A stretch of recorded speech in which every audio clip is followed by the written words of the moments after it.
Sintesis protein, di mana pada sintesis protein terbagi menjadi 3, yaitu initiation, elongation, dan termination.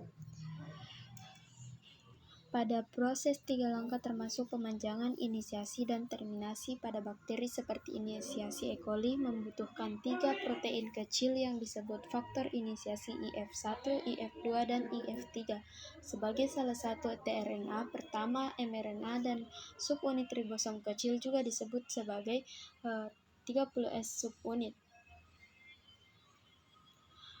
di mana IF3 dengan mudah berikatan dengan subunit ribosom kecil dan kehadirannya menghalangi subunit besar dan kecil dari asosiasi prematur IF3 memfasilitasi pengikatan RNA ke subunit kecil ribosom. Pengikatan terjadi hanya 4 hingga 8 basa di hulu dari awal AUG, di mana urutan konsensus yang disebut urutan bersinar di mRNA ada di dekat akhir RNA ribosom N16S di subunit ribosom kecil. Pada IF1 berikatan dengan subunit kecil di lokasi yang disebut situs A, di mana tRNA yang masuk biasanya mengikat tRNA pertama disebut tRNA metanol formal sehingga memasuki situs yang lain disebut situs P. Perhatikan bahwa tRNA inisiator telah dikawal ke situs P oleh IF2 yang terikat pada GTP molekul berenergi tinggi mirip dengan ATP atau antikodon tRNA komplementer dengan kodon start AUG.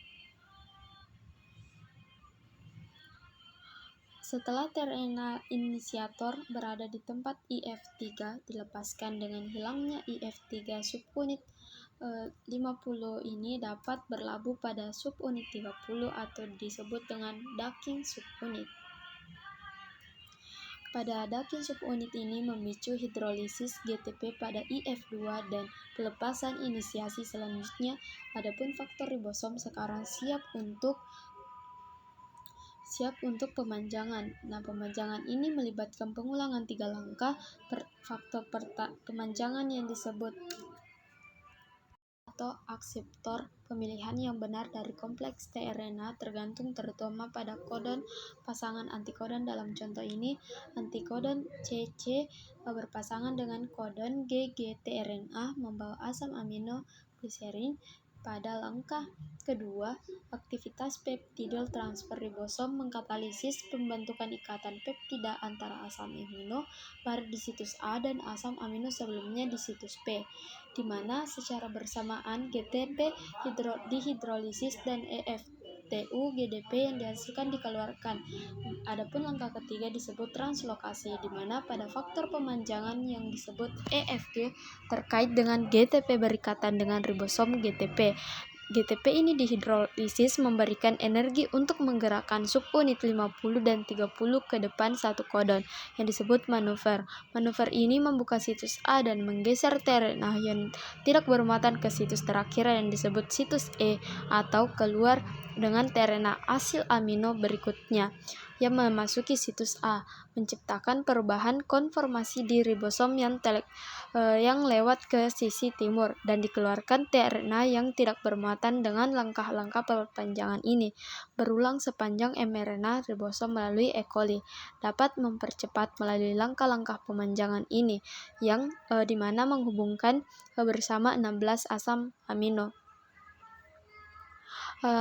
Pada akhir ribosom tiba di ujung wilayah pengkodean yang ditandai oleh salah satu dari 3 kodon stop, yaitu tahap ini disebut dengan translasi, di mana terminasi tidak ada tRNA yang sesuai untuk kodon stop, melainkan protein yang disebut faktor pelepasan baik RF1 atau RF2 yang memiliki bentuk umum tRNA yang meniru tRNA dan memasuki situs.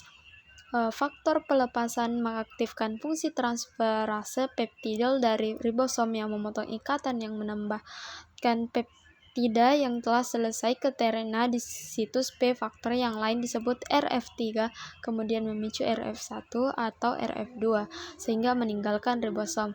Akhir dari faktor ini yang disebut dengan faktor daur ulang ribosom atau RRF bersama dengan EFG berikatan di situs dan situs hidrolisis GTP yang menyertai melepaskan 2 subunit ribosom, di mana IF3 kemudian mengasosiasikan kembali S dengan subunit 30 20-an mencegah subunit 50-an dan 30-an itu datang bersama lagi, sehingga subunit ribosomal ini disebabkan sekarang bebas untuk berdifusi melalui sel setiap untuk mengikat mRNA lain dan memulai urutan terjemahan lagi.